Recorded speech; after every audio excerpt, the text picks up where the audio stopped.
Olá, alunos dos sétimos anos da Escola Municipal João Salto.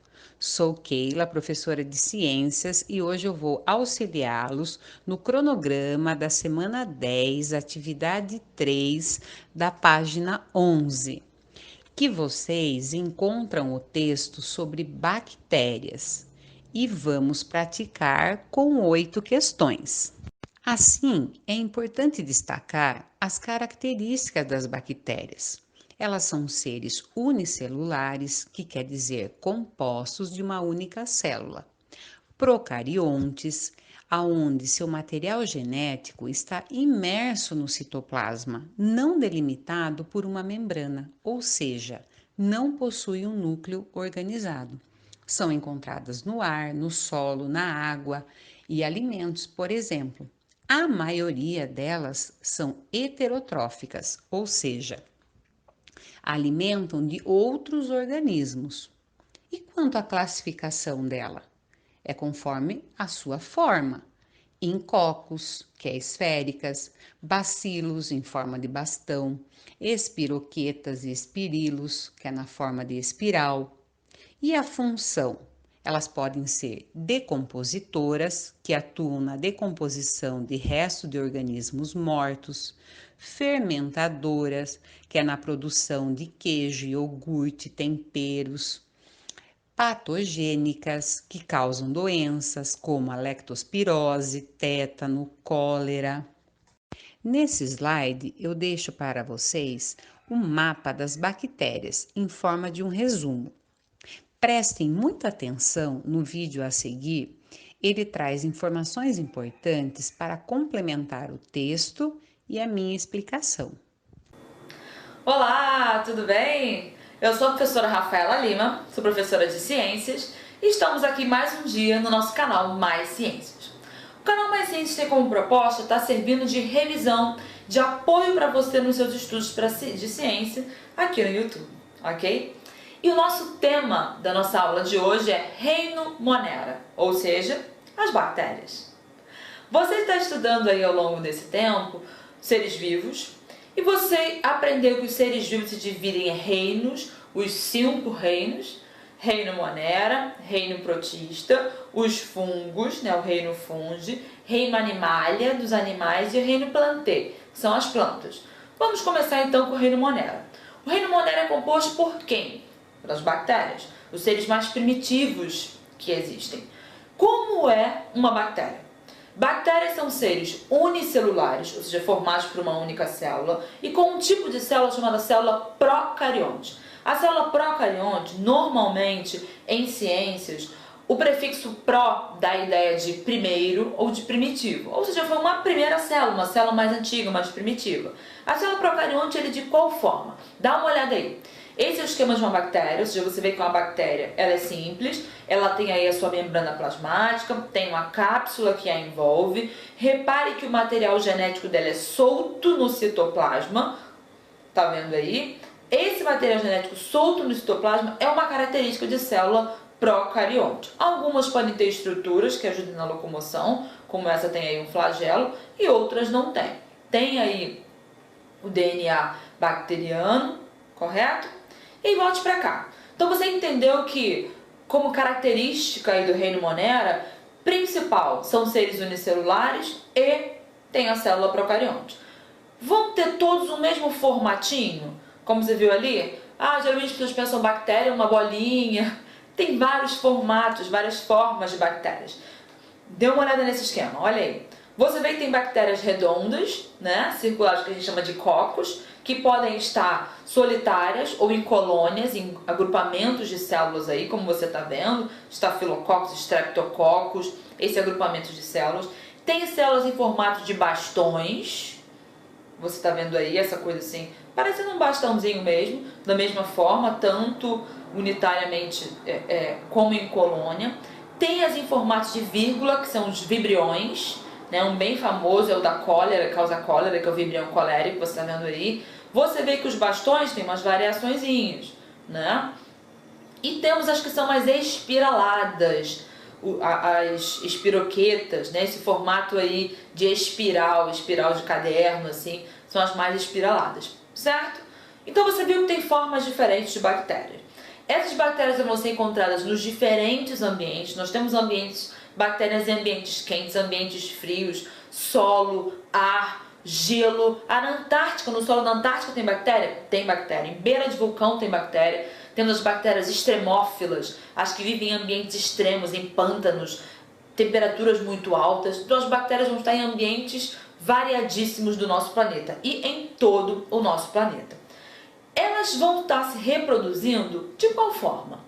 A bactéria, de um modo geral, ela vai ter uma reprodução chamada assexuada, ou seja, uma reprodução que gera clones, que não vai ter uma troca de material genético, uma troca de DNA, em que ela vai formar um clone dela mesma. O tipo o nome que a gente dá à reprodução das bactérias é a chamada divisão binária, ou cisciparidade. Na divisão binária, essa bactéria ela multiplica, ela duplica o seu material e se divide em duas. Isso vai acontecer de forma rápida, é vantajoso, porque ela não precisa arrumar um parceiro, é rápido. Agora, é a única forma de reprodução de bactérias? Não. As bactérias também se reproduzem de forma sexuada, havendo troca de material genético, a gente chama de conjugação. É formado uma estrutura, um ligamento do citoplasma entre duas bactérias, uma pontezinha chamada de pile, e rola uma troca de material genético. Ou seja, dá uma variabilidade, pode dar uma resistência a algumas bactérias. Algumas bactérias, quando outras morrem, elas absorvem seu material genético e assim elas vão variando, certo? Existem bactérias que são bem resistentes, né? Esse é um grande temor da ciência, são as chamadas superbactérias. Muitas bactérias elas podem ser eliminadas de forma simples, usando, por exemplo, um álcool 70. O álcool comum, esse de casa assim, que a gente às vezes usa, passa na mão, muitas vezes ele só vai agir paralisando os micro-organismos.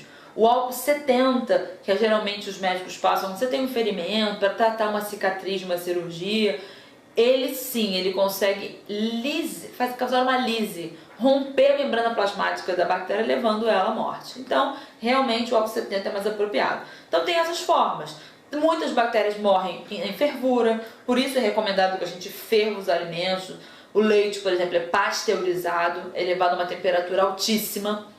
Agora, tem bactérias que resistem ainda a isso? Existem sim. Essas a gente são as que causam maior tensão aí para a comunidade científica. A gente entendeu como é a reprodução da bactéria, e aí você se pergunta, tá, a bactéria ela vive do quê? Ela come o quê? As bactérias elas vão comer de tudo. Justamente como elas vivem em ambientes muito variados, elas podem ter alimentações muito variadas também, uma nutrição variada. Então essas são as chamadas heterotróficas. Vão se alimentar de restos de matéria orgânica, restos de células, né? E existem também as cianobactérias que são autotróficas. Autotrófica que produz seu próprio alimento. Como? Fazendo fotossíntese. Existem então bactérias que fazem fotossíntese, mas uma imensa maioria são heterotróficos, como nós. Hétero, diferente. Come alguma coisa, uma outra coisa para sobreviver. É a nutrição. Além disso, como essa bactéria ela precisa de um pouquinho mais para viver, além de comer, ela precisa respirar. Nós temos sim muitas bactérias que respiram, que precisam de oxigênio como nós. A gente chama de bactérias aeróbicas, precisam de oxigênio para estar sobrevivendo. É claro que ela não tem as estruturas que nós temos, mas precisa de oxigênio. Já existem bactérias que não precisam, não dependem de oxigênio para sua sobrevivência. São as bactérias anaeróbicas. Inclusive, algumas, o oxigênio faz até mal, podendo levá-las à morte. É respiração. E você, muitas vezes, tem a ideia assim, a bactéria é uma coisa ruim, só faz mal, causa doença, não sei o que. Causa doença? Causam doenças. Exemplos de doenças causadas por bactérias. Me lembra aí. Temos a cólera, temos o tétano, temos aquela que é causada pelas bactérias na urina dos ratos. Lembra? Leptospirose. Temos outras DSTs como sífilis, gonorreia. Temos outras como a coqueluche, algumas variáveis de tuberculose, de meningite, causada por bactérias. Então, pode dar problema? Pode dar problema. Mas é a única missão da bactéria na Terra? De forma nenhuma. A bactéria ela é muito importante para a vida na Terra, especialmente com a sua função decompositora. Gente, se não existissem bactérias e fungos atuando na decomposição, tudo que já morreu estaria amontoado por aí. O que faz com que os nutrientes voltem para o solo, que os seres vivos sumam com o passar do tempo, são os decompositores. E quem são eles? Bactérias e fungos. Então é muito importante. Além disso, as bactérias elas também são importantes no nosso corpo. Nós temos bactérias que vivem no nosso intestino, produzindo inclusive vitaminas para a gente. Temos bactérias que estão aí na superfície do nosso corpo, impedindo que outras bactérias maléficas, muitas vezes elas se instalem no nosso corpo. Ou seja, não veja a bactéria apenas com um olhar negativo, bactéria é ruim, causa só doença. Não, bactérias são muito importantes para o equilíbrio do ambiente, para a manutenção aí do ciclo dos nutrientes, especialmente o ciclo do nitrogênio. Ou seja, tem sim muita importância das bactérias, além das importâncias mais modernas, mais atuais na biotecnologia. Bactérias são utilizadas são alteradas geneticamente para a produção de substâncias, como por exemplo, pessoas que têm diabetes, que precisam de insulina todos os dias, usam insulinas produzidas por bactérias transgênicas, alteradas no laboratório. Ou seja, mostrando para você outras importâncias das bactérias também. Ok? Então ficamos por aqui na nossa aula de hoje e até a próxima. Tchauzinho!